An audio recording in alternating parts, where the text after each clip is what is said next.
Table mountain दुनिया के कुदरती अजूबों में से एक है। इसकी सपाट चोटी एक बेहद मजबूत सैंडस्टोन की परत से बनी है, जो करोड़ों साल के कटाव को बर्दाश्त करती आ रही है। ये पहाड़ अफ्रीका के सबसे विविधतापूर्ण पार्क्स में से एक का सबसे उत्तरी सिरा है।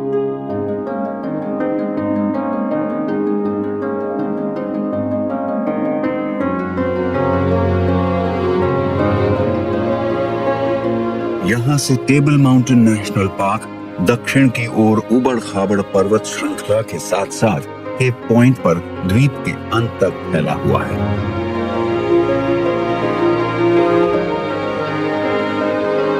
दो 221 स्क्वायर किलोमीटर में फैली कमाल की विविधता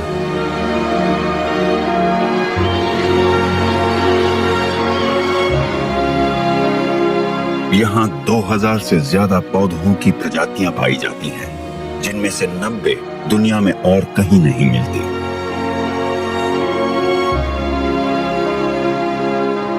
ये सैंक्चुअरी चारों तरफ या तो समंदर से घिरी है या इंसानों की बस्ती से।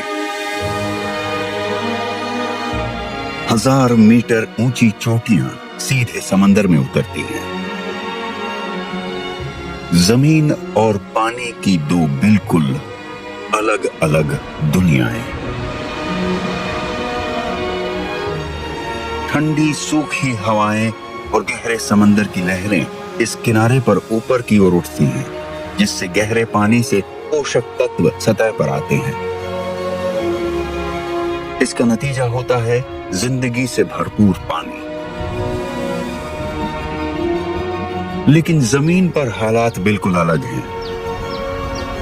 जो हवाएं पानी में जिंदगी लाती हैं, वो पहाड़ों की नमी सोख लेती हैं, यहाँ की धरती को सुखा देती हैं और वनस्पतियों को बर्बाद कर देती हैं। ये इलाका सूखा और तेज हवाओं वाला है। यहाँ जिंदा रहना किसी जंग से कम नहीं। यहाँ मौजूद हर पौधा और जानवर इस सख्त दुनिया से लड़ने के लिए खुद को ढाल चुका है। ऑरेंज ब्रेस्टेड सनबर्ड्स फूलों के बीच मंडराते हैं। ये एक ऐसी साझेदारी है जो दोनों प्रजातियों के वजूद के लिए जरूरी है। जहां जमीन पर सिर्फ सबसे मजबूत जीव ही गुजारा कर सकते हैं,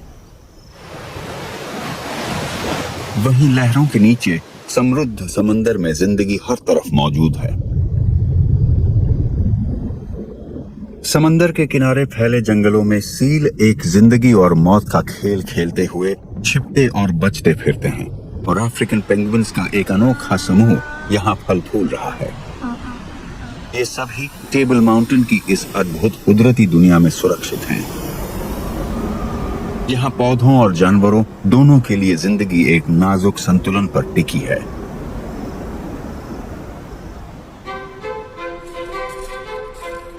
गर्मी का मौसम चरम पर है और एक अनोखा परिवार केप पॉइंट के पास बीच पर गर्मी से बचने आया है।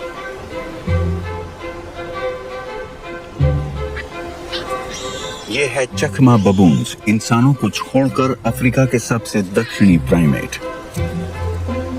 दुनिया के सबसे बड़े बंदरों में से एक, जिनमें नर का वजन करीब 45 किलो तक हो सकता है।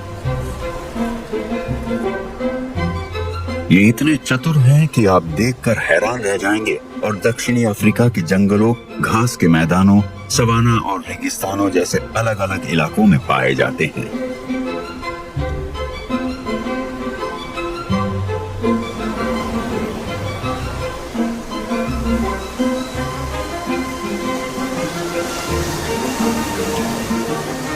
हर महीने जब कुछ दिनों के लिए पानी का स्तर बहुत कम हो जाता है, ये किनारे पर आकर उघड़ी हुई चट्टानों के बीच खाना तलाशते हैं।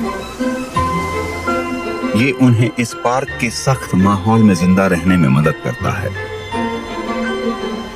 ये दुनिया के उन गिने चुने बबून परिवारों में से एक हैं, जिनकी जिंदगी जमीन और समंदर दोनों से जुड़ी है। केप पेनिनसुला अटलांटिक महासागर में बाहर की ओर निकला हुआ अलग थलग हिस्सा है। ये दुनिया के सबसे तेज हवा वाले इलाकों में से एक है। यहाँ साल में करीब 100 दिन जोरदार हवाएं चलती हैं। इनकी वजह से जमीन पर रहना मुश्किल है, लेकिन यही हवाएं समंदर के लिए सौगात लेकर आती हैं।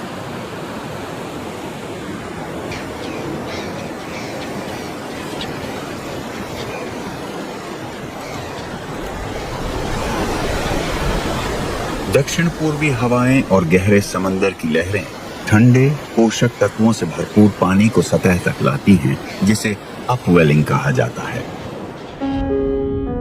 ये पोषक तत्व और सूरज की रोशनी मिलकर धरती के सबसे उपजाऊ परिवेशों में से एक को जन्म देते हैं। यहाँ 12 मीटर से ऊंचे विशाल केल्प के जंगल फलते फूलते हैं।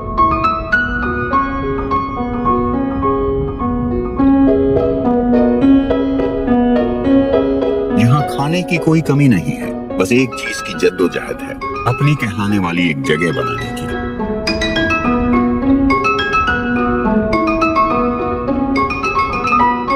जगह बेहद कम है, इसलिए इसे लेकर जबरदस्त मुकाबला होता है।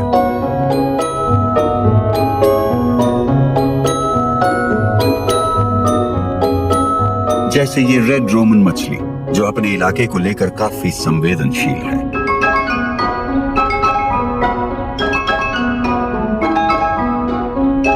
नर अपने इलाके की हिफाजत करते हैं और मुकाबले से बचने के लिए इनके पास एक खास चाल होती है। इनकी सभी औलादें जन्म से मादा होती हैं। जब इलाके का मालिक नर मर जाता है तो सबसे बड़ी मादा अपना लिंग बदलकर उसकी जगह ले लेती है।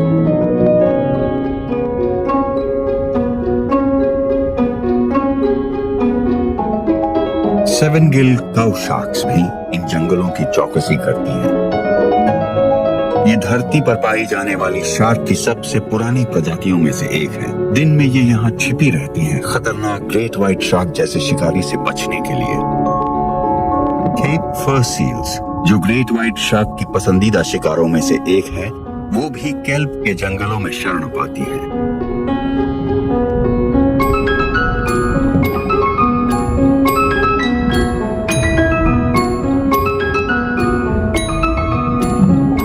पानी के भीतर बसे इस सुरक्षित ठिकाने में उनके पास शरारत करने के लिए भरपूर वक्त होता है।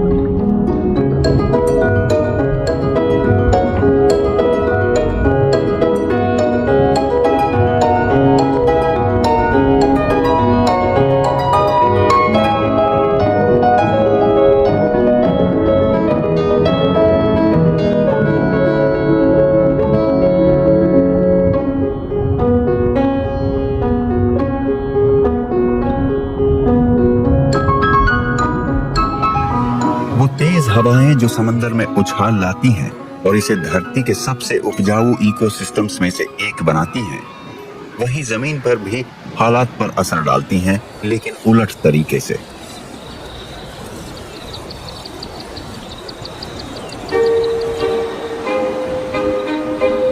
इस पार्क की जमीन पर जो वनस्पति फैली हुई है उसे फेनबॉस कहा जाता है, जिसका मतलब हुआ फाइन बुश।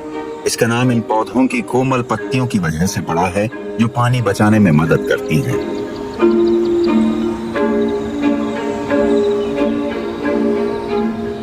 फेनबॉस विविधताओं से भरे अनोखे केप फ्लोरिस्टिक रीजन का हिस्सा है। ये रीजन विविधता के मामले में दुनिया के सबसे समृद्ध इलाकों में गिना जाता है। ये इलाका आकार में तो बहुत छोटा है, लेकिन यहाँ की विविधता ट्रॉपिकल फॉरेस्ट से कम नहीं है। सिर्फ 90,000 स्क्वायर किलोमीटर के इस इलाके में 9,000 से ज्यादा पौधों की प्रजातियां पाई जाती हैं, जिनमें से लगभग 70% दुनिया में और कहीं नहीं मिलती। यहाँ पूरे यूनाइटेड किंगडम से भी ज्यादा वनस्पतियां पाई जाती हैं। फेनबॉस को 4 प्रमुख पौधों की प्रजातियों से पहचाना जाता है। एरिकास, जिनकी पहचान उनकी सुई जैसी बारीक पत्तियों से होती है। रीड जैसे रेस्टियोस, बड़ी झाड़ीदार प्रोटीन्स जिनमें आकर्षक फूल खिलते हैं, और जियोफाइट्स, जिनके पास अंडरग्राउंड स्टोरेज ऑर्गन्स होते हैं। टेबल माउंटेन नेशनल पार्क की मिट्टी रेतीली है, जिसमें पोषक तत्व और पानी बहुत कम मात्रा में मौजूद होते हैं। जहां मिट्टी कमजोर होती है, वहां पत्ते उगाना काफी मुश्किल होता है। इसलिए पौधों को खुद को जानवरों से बचाना पड़ता है।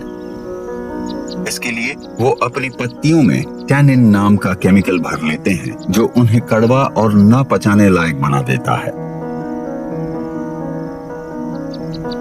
भले ही देखने में ये इलाका हरी भरी वनस्पतियों से भरा हुआ लगता है, लेकिन इनमें से ज्यादातर खाने लायक नहीं होती।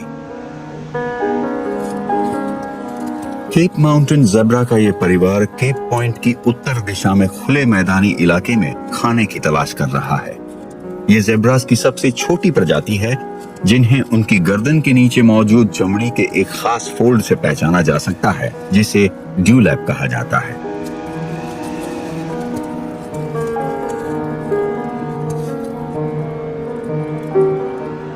ये सूखे और पथरीले इलाकों में जीने के लिए खास तौर से बने होते हैं।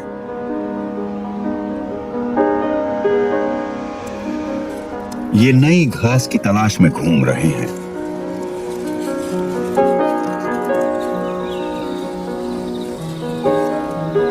दुनिया की सबसे बड़ी हिरण प्रजाति ईलैंड भी उन्हीं जगहों पर उगने वाली दुर्लभ घास पर निर्भर रहते हैं, जहां न खाने लायक फेनबॉस के बीच थोड़ा बहुत हरा चारा मिलता है।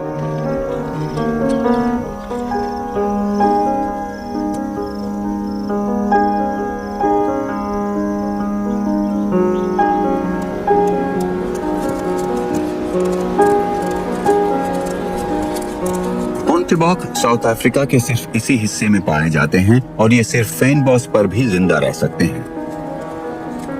लेकिन ये टेबल माउंटेन के घास के मैदानों का पूरा फायदा उठाकर अपने आहार को बेहतर बनाते हैं। लगभग सभी जमीनी जानवरों के लिए इस बंजर इलाके में खाना खोजने की जद्दोजहद लगातार एक चुनौती बनी रहती है।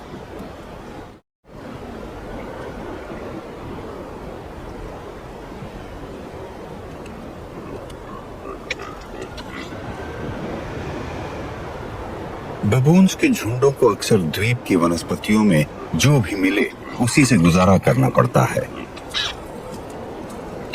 लेकिन इस झुंड का मुखिया एक अनुभवी अल्फा नर है, जिसे अच्छी तरह पता है कि क्या और कहां खोजना है। अंडरग्राउंड स्टोरेज ऑर्गन्स वाले पौधे जैसे बल्ब्स और ट्यूबर्स, जिन्हें जियोफाइट्स के नाम से जाना जाता है, पार्क में आम है। ये पानी और कार्बोहाइड्रेट्स जमा कर लेते हैं ताकि यहाँ की गर्म और सूखी गर्मियों में जिंदा रह सके।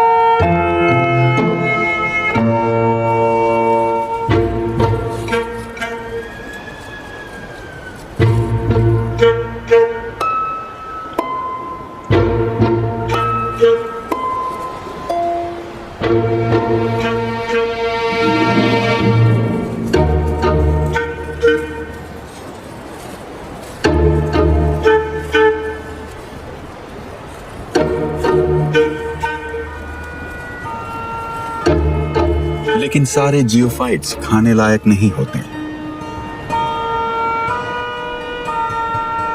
गर्मियों के आखिर में पूरे द्वीप पर मार्च लिलीज खिलती हैं। इन सुंदर पौधों के बल्ब्स बहुत ज्यादा जहरीले होते हैं और एक वयस्क इंसान तक को मार सकते हैं।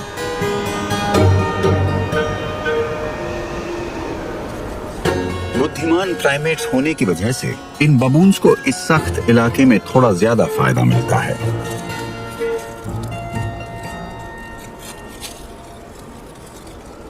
परिवार के साथ रहना बहुत मायने रखता है। छोटे बबून्स न सिर्फ अपने माता पिता से सीखते हैं, बल्कि घंटों खेलते भी हैं।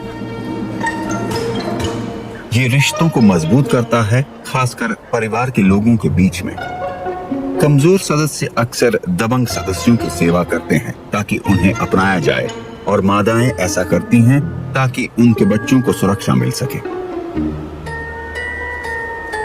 बच्चे हमेशा मौके की तलाश में रहते हैं कि कब ऊपर चढ़ा जाए।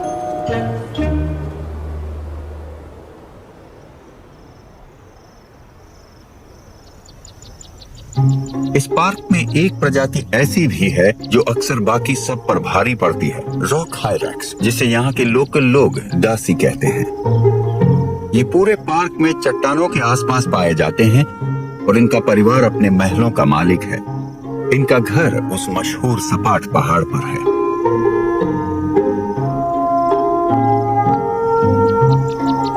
डासी दिखने में भले ही गिनी पिग्स जैसे लगते हों, लेकिन ये किसी भी तरह से चूहे नहीं हैं।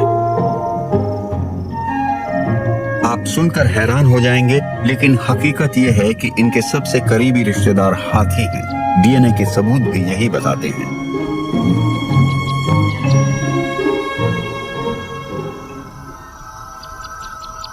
अगामा छिपकलियां भी यहाँ की जिंदगी में खुद को ढाल चुकी हैं। बाकी ठंडे खून वाले जानवरों की तरह ये भी अपने शरीर का तापमान खुद नहीं कंट्रोल कर सकती और धूप की गर्मी पर निर्भर रहती हैं। इसलिए ये अपना ज्यादातर वक्त खुली जगहों पर धूप सेंकते हुए बिताती हैं। और इसी वजह से ये रॉक केस्ट्रल जैसे शिकारी पक्षियों के लिए आसान निशाना बन जाती हैं।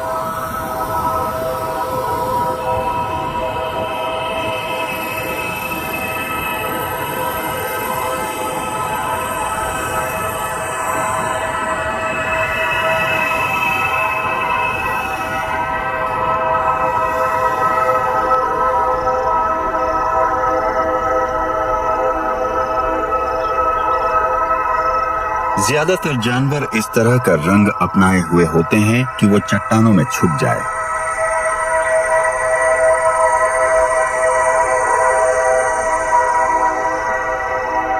लेकिन ब्लैक गर्डेड लिजर्ड सबसे अलग नजर आती है।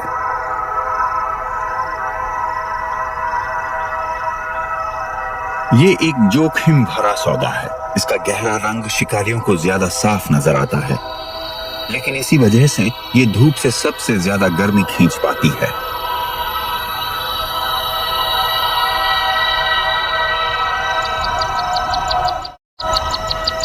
डासीज भी धूप सेंकना पसंद करते हैं। ये गिने चुने गर्म खून वाले जानवरों में से एक हैं जो सूरज की गर्मी का इस्तेमाल अपने शरीर का तापमान बढ़ाने और मेटाबॉलिज्म ठीक रखने के लिए करते हैं।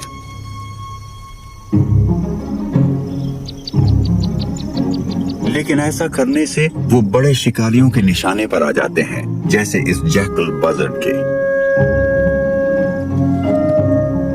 हालांकि डाजीज चट्टानों पर कूदने में माहिर हैं। उनके छोटे और मोटे पैर खुर जैसे नाखूनों के साथ चट्टानों पर छलांग लगाना आसान बना देते हैं। उनके पैरों में एक खास तरह की नमी रहती है जो हमेशा उन्हें थोड़ा रबर जैसा बनाए रखती है। साथ ही उनकी पसलियां इस तरह से बनी हैं कि वो छोटी सी छोटी चट्टानी दरारों में घुसकर खतरे से बच सकें। लेकिन इन सब खूबियों में सबसे बड़ी एक खूबी है उनकी कई तरह की खाना खा लेने की काबिलियत। उनके पास एक मल्टी चेम्बर वाला पेट होता है जिसमें खास तरह के बैक्टीरिया रहते हैं। यही बैक्टीरिया उन्हें फेन बॉस के वो पत्ते खाने में मदद करते हैं जिन्हें बाकी जानवर खा ही नहीं सकते।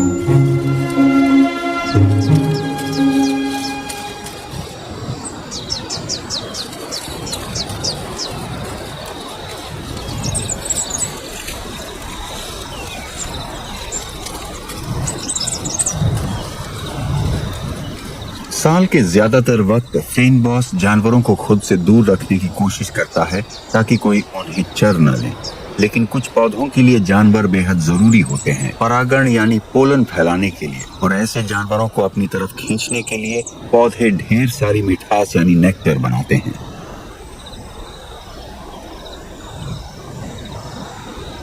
पत्तियां उगाना महंगा सौदा है क्योंकि इसके लिए मिट्टी से पोषण चाहिए होता है, और टेबल माउंटेन नेशनल पार्क की मिट्टी में ये पोषक तत्व कम ही मिलते हैं। लेकिन जहां पत्तियां महंगी हैं, वहीं नेक्टर बनाना आसान है। इसके लिए बस धूप और थोड़ा पानी चाहिए।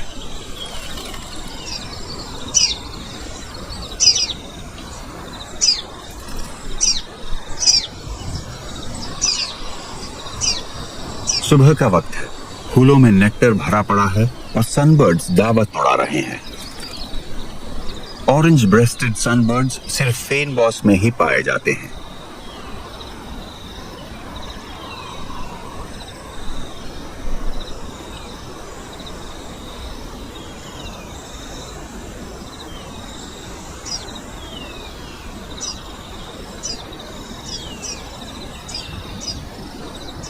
ये इस जगह के इकोसिस्टम में बहुत अहम भूमिका निभाते हैं।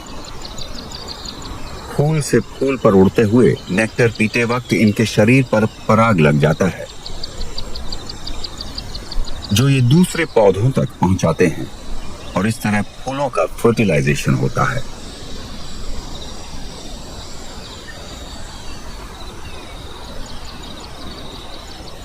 सदर्न डबल कॉलर्ड सनबर्ड भी इस मिठास से खींचे चले आते हैं।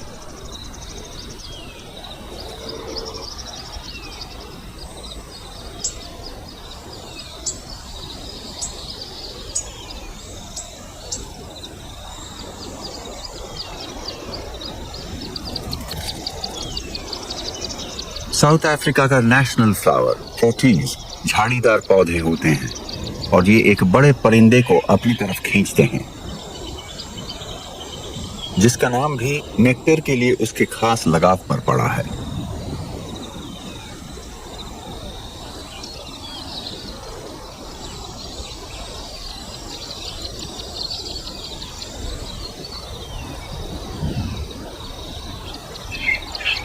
इनकी पूंछ लंबी होती है और अक्सर बोझ सी लगती है।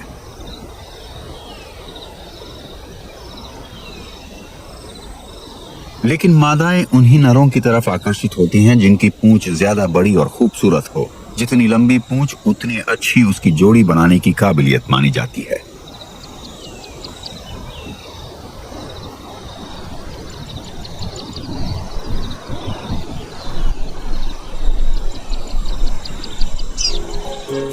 सनबर्ड्स भी इस मीठे नेक्टर का मजा ले रहे हैं, लेकिन जाने अनजाने में ये प्रोटी पौधे को धोखा देते हैं। छोटा होने की वजह से ये शुगर बर्ड्स की तरह ऊपर से फूल के अंदर गहराई तक नहीं पहुंच पाते और इनके बदन पर पराग नहीं चिपकता।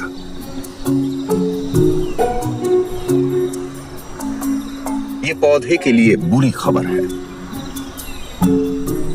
इसके भरोसेमंद पॉलिनेटर्स सिर्फ शुगर बर्ड्स ही हैं।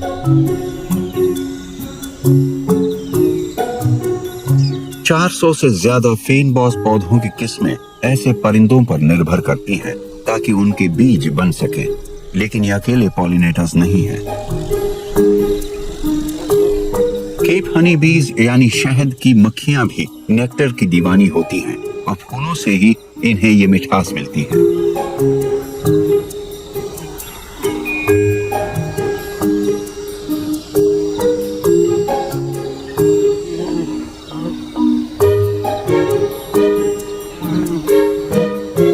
फेनबॉस के इस इकोसिस्टम में इन मक्खियों की परागण में भी बेहद अहम भूमिका है।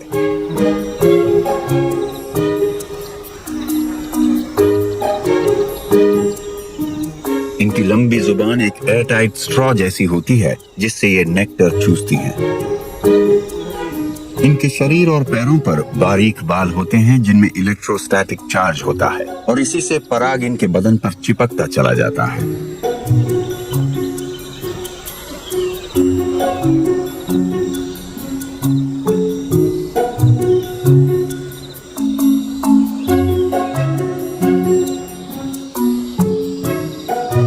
लेकिन इस पार्क में जो सबसे अजीब पॉलिनेटर है वो है स्ट्राइप्ड फील्ड माउस। दुनिया में चूहों के जरिए परागण होना बेहद कम देखा गया है, लेकिन यहाँ ये मुमकिन है क्योंकि प्रोटियस के फूल इतना ज्यादा नेक्टर बनाते हैं कि ये चूहे भी खींचे चले आते हैं। फेनबॉस इकोसिस्टम में 35 से ज्यादा पौधों की किस्में इस अनोखे रिश्ते पर निर्भर करती हैं।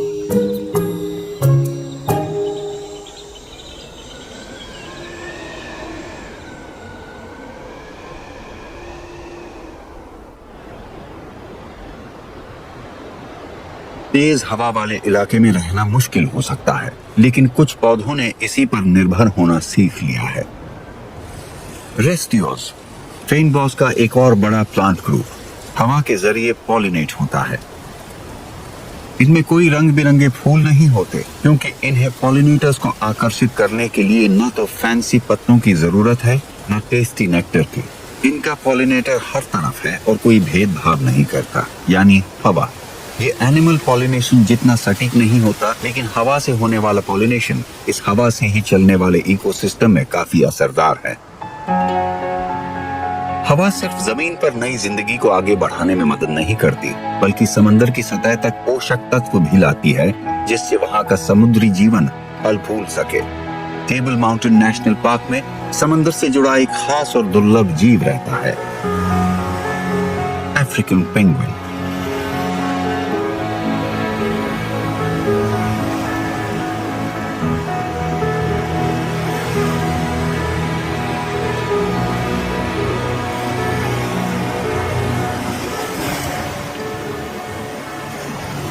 पार्क के पूर्वी किनारों पर मौजूद बोल्डर्स बीच कॉलोनी में अभी ब्रीडिंग का मौसम चल रहा है।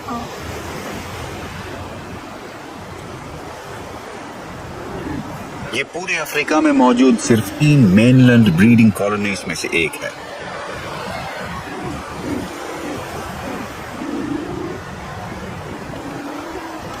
आमतौर पर अफ्रीकन पेंगुइन ब्रीडिंग के लिए किनारे पर मौजूद द्वीपों को चुनते हैं, लेकिन इंसानों ने 1900 के दशक की शुरुआत में खाद बनाने के लिए इन द्वीपों से गुआनो हटा दिया, जिससे इनके घर नष्ट हो गए। गुआनो न होने की वजह से मिलन कर रहे पेंगुइन्स के पास अपने चूजों के लिए बिल खोदने और उन्हें सुरक्षित रखने की कोई जगह नहीं बची। इसके अलावा कमर्शियल मछली पकड़ने के काम ने समुंदर से पेंगुइन्स के खाने के जरिए भी छीन लिए।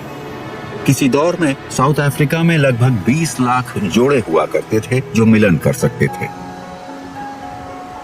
आज इनकी तादाद घटकर 25,000 से भी कम रह गई है।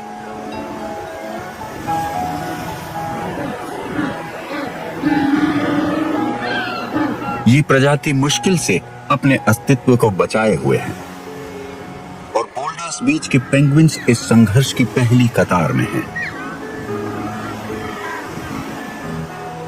ये उन गिनी चुनी कॉलोनीज में से एक है जहां तादाद बढ़ रही है।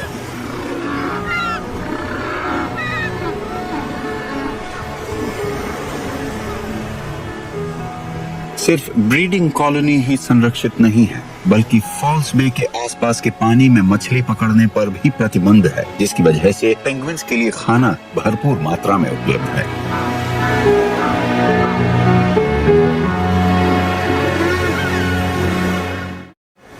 पेंगुइन्स ही अकेले ऐसे पक्षी नहीं हैं जो उड़ नहीं सकते, पर पार्क की शरण में फल फूल रहे हैं।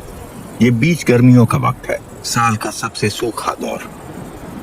आज का दिन केप पॉइंट में पिछले 100 सालों में सबसे गर्म दिन रहा। झुलसा देने वाला 43 डिग्री सेल्सियस का तापमान। फेनबॉस में साया बहुत कम नसीब होता है और परिंदों के पास अपने जिस्म को ठंडा करने के लिए पसीना बहाने की काबिलियत नहीं होती। ये शुतुरमुर्ग गर्मी महसूस कर रहा है, इसलिए अपना मुंह खोलकर गले की एक नाजुक नसों से भरी थैली पर से तेज हवा गुजार रहा है ताकि उसका खून ठंडा हो सके। इसे गूलार फ्लटरिंग कहा जाता है, जो कुछ कुछ वैसी ही है जैसे कुत्ते हाँफते हैं। वो अपने पंख भी फैलाता है। पतली चमड़ी पर हवा लगने से उसकी अंदरूनी गर्मी कम होती है।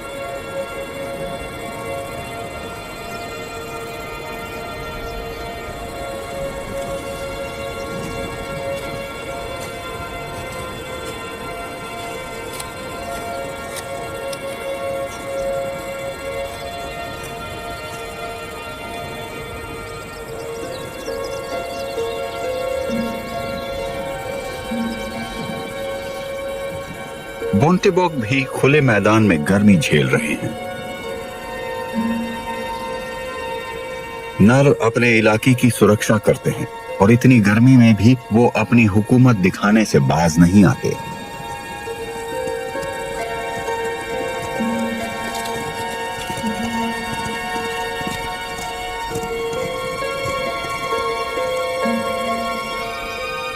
पार्क के कुछ हिस्सों में सूखी हवाएं पेड़ पौधों और जानवरों के लिए फायदा भी लेकर आती हैं। शिखर पर दक्षिण पूर्वी हवा एक बादल बनाती है, जिसे यहाँ के लोग माउंटेन टेबल क्लॉथ कहते हैं। नीचे की ढलानें बिल्कुल सूखी होती हैं लेकिन ये मोटा बादल ऊंचाई पर कुछ राहत देता है। हवा में से पानी रिस कर नीचे गिरता है। बस इतना काफी होता है आखिरी बची पानी की धाराओं को थोड़ा तर करने के लिए। यहाँ एक ऑर्किड उगती है जिसे रेड डाइजा कहा जाता है।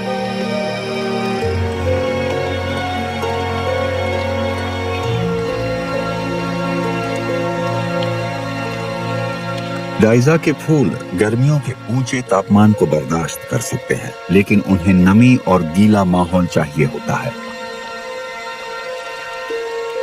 इसलिए वो सिर्फ इन लगातार बहने वाली धाराओं में ही जिंदा रह सकते हैं। केप की नदियां अपने गहरे रंग के पानी के लिए जानी जाती हैं। फेनबॉस पौधे जानवरों को दूर रखने के लिए जो कड़वे टैनिन्स छोड़ते हैं, वो इन नदियों में मिल जाते हैं और पानी को चाय जैसा रंग दे देते हैं।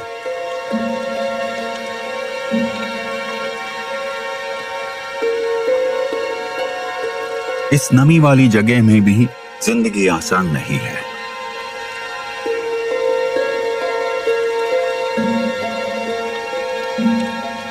सनड्यूज ऐसे मांसाहारी पौधे हैं जो इस कमजोर मिट्टी में भी जिंदा रह सकते हैं।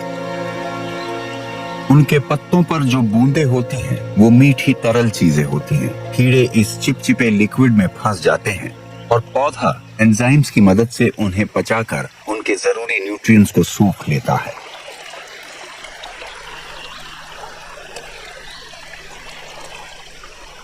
ये लगातार बहने वाली धाराएं पहाड़ की सख्त जमीन पर जिंदगी के हरे भरे टुकड़े बनाए रखती हैं। एफ्रो माउंटेन जंगल पार्क के सिर्फ 4% हिस्से में फैले हैं, लेकिन ये बहुत सी अनोखी किस्मों का ठिकाना है। शायद इनमें सबसे कीमती है टेबल माउंटेन गोस्ट फ्रॉग, जो दुनिया की सबसे दुर्लभ मेंढक प्रजातियों में से एक है। पूरी दुनिया में इस मेंढक प्रजाति की जितनी तादाद है वो सब की सब सिर्फ इस पहाड़ के पूरब वाले हिस्से की 6 खाइयों में पाई जाती है। ये बहुत कम नजर आते हैं और हमेशा इन लगातार बहती धाराओं में छुप कर रहते हैं।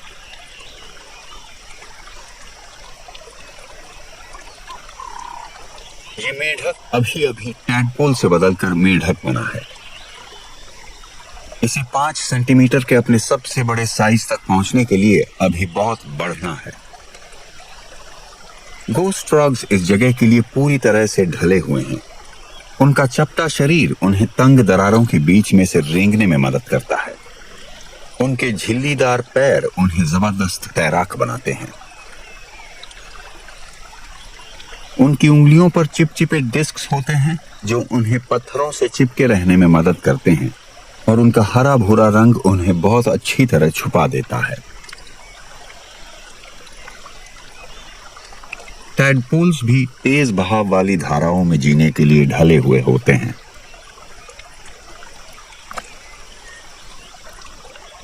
उनका बड़ा समूह एक मजबूत चूसने वाले उपकरण जैसा काम करता है, जिससे वो पत्थरों से चिपके रहकर धीरे धीरे एल्गी खाते रहते हैं।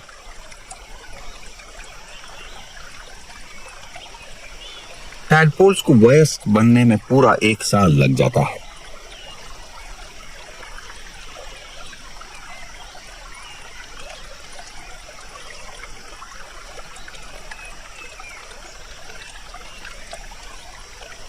गोस्ट फ्रॉग एक खास तरह का जीव है और वो अपने लिए अनुकूल जगहों के बीच एक लंबी दूरी तय नहीं कर सकता, इसलिए ये कहीं और जिंदा नहीं रह सकता।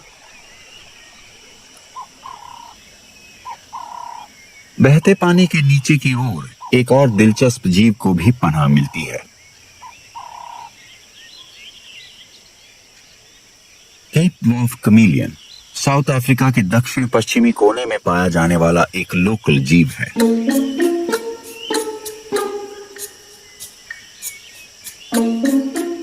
टेबल माउंटेन के खास गोस्ट फ्रॉग के उलट इस कमीलियन की कामयाबी का राज इसके हर हाल में ढल जाने वाली फितरत है। ये फेनबॉस और जंगलों से लेकर शहर के बाग बगीचों तक हर जगह जिंदा रह सकता है।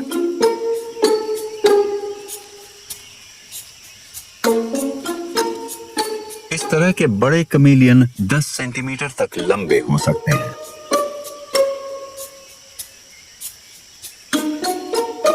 कमीलियन शिकार करने वाले अहम जीव होते हैं। इनके पास मजबूत पकड़ वाले पंजे और जकड़ने में माहिर पूंछ होती है, जिनकी वजह से ये पेड़ों पर जीने के काबिल होते हैं।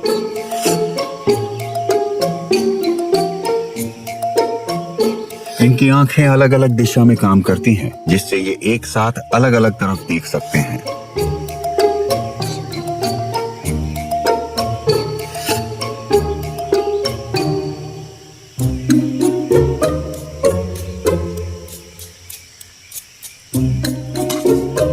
हालांकि माहिर शिकारी भी कभी कभी निशाना चूक जाते हैं। आज तो ये टिड्डा बच गया।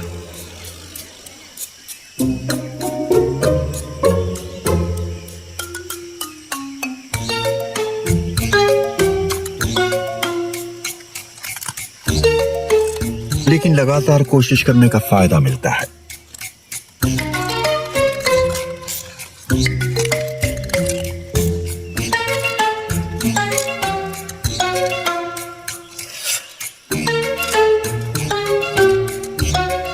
एफ्रो माउंटेन जंगल नमी वाली खाइयों में छुपे होते हैं, जो खुले ढलानों के ज्यादा गर्म और सूखे हालात से इन्हें बचाते हैं।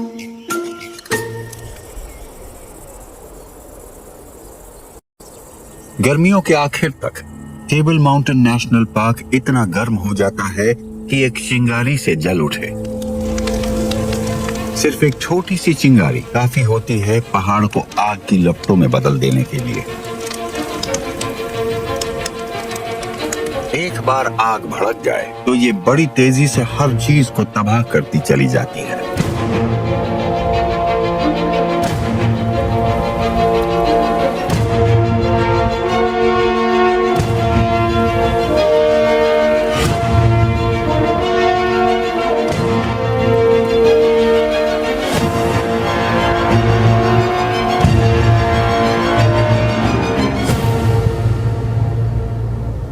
जो जानवर भाग नहीं पाते वो इन लपटों में झुलस जाते हैं।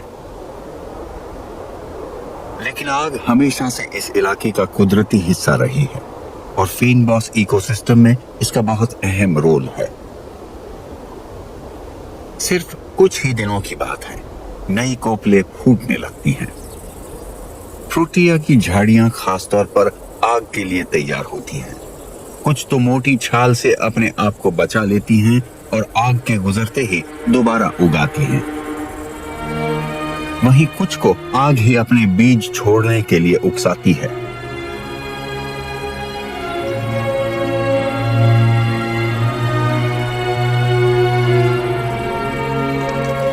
धुआं, गर्मी या जली हुई लकड़ी जमीन में दबे बीज और कंदों को उगने के लिए तैयार कर देती है।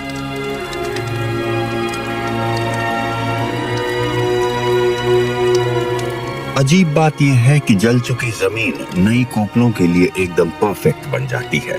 जब बड़े पौधे जल जाते हैं तो पानी या जगह के लिए कोई मुकाबला नहीं बचता और जो पोषक तत्व पहले हरे भरे पौधों में छुपे होते थे वो अब जमीन पर एक जबरदस्त खाद बनकर बिखरे होते हैं। जैसे कोई फीनिक्स राख से दोबारा जन्म लेता है, वैसे ही फीनबॉस हर आग के बाद दोबारा जिंदा हो उठता है।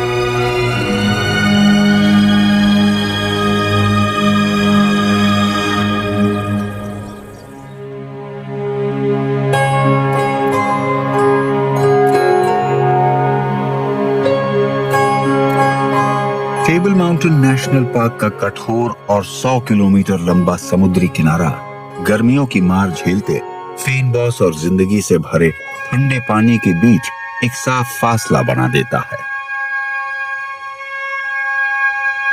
टेबल माउंटेन पर जिंदा रहने के लिए हर जानवर को हालात अपने हक में करना आना चाहिए और नए मौके पहचानने में पहाड़ी बबून के झुंड से बेहतर कोई नहीं है।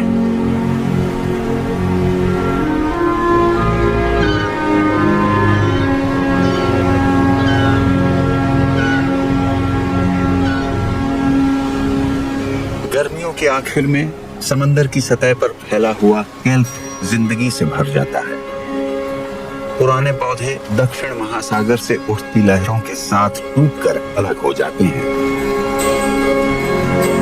किनारे पर लगते ही ये एक कीमती रिसोर्स बन जाते हैं। बीच हॉपर्स, जो झींगों और केकड़ों के दूर के रिश्तेदार होते हैं, उनके गिल्स इस तरह बने होते हैं कि वो हवा में सांस ले सकते हैं।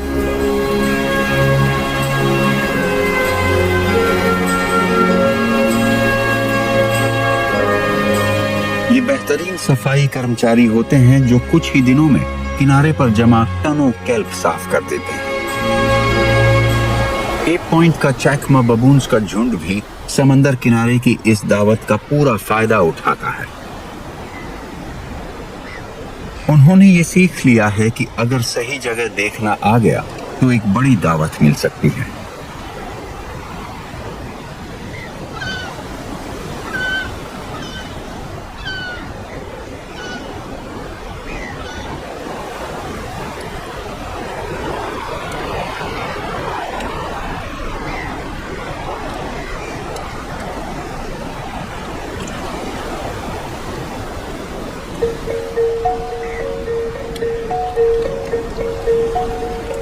जब मौसम सही हो तो ये अपने पहाड़ी घर से सुबह सुबह उतरकर समंदर किनारे एक सी फूड बफे पर पहुंच जाते हैं। सबसे अच्छा वक्त स्प्रिंग लो टाइड का होता है, जब लहरें बहुत पीछे हट जाती हैं और समंदर की चट्टानें नजर आने लगती हैं, जो सीपियों और लिम्पेट से ढकी होती हैं।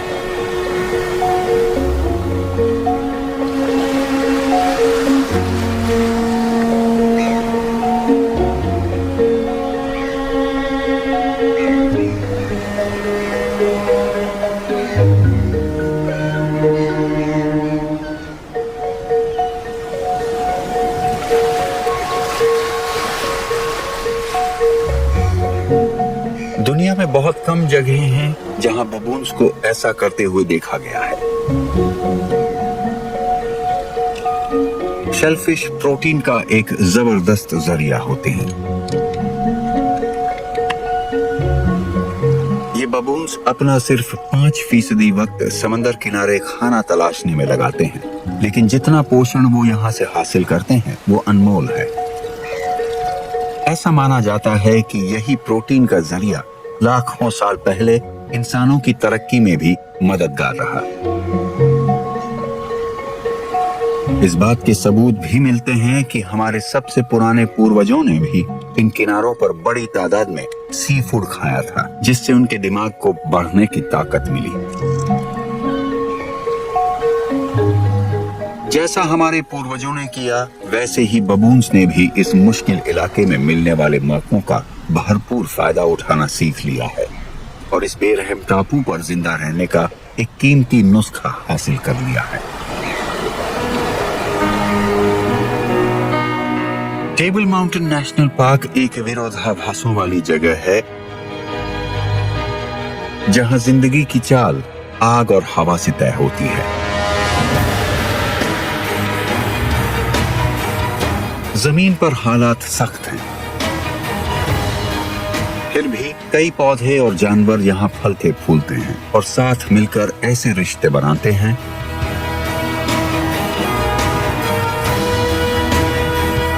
जो उनके जिंदा रहने के लिए बेहद जरूरी है।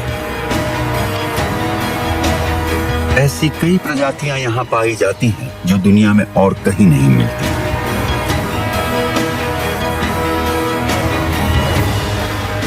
इस जगह को घेरने वाला समंदर जिंदगी से भरपूर है,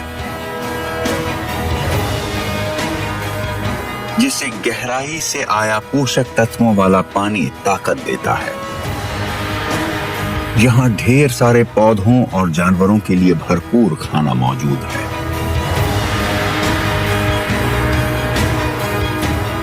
ये विविधता और चमत्कारों से भरा हुआ द्वीप है, इंसानों की बस्ती और समुद्र से घिरा हुआ है।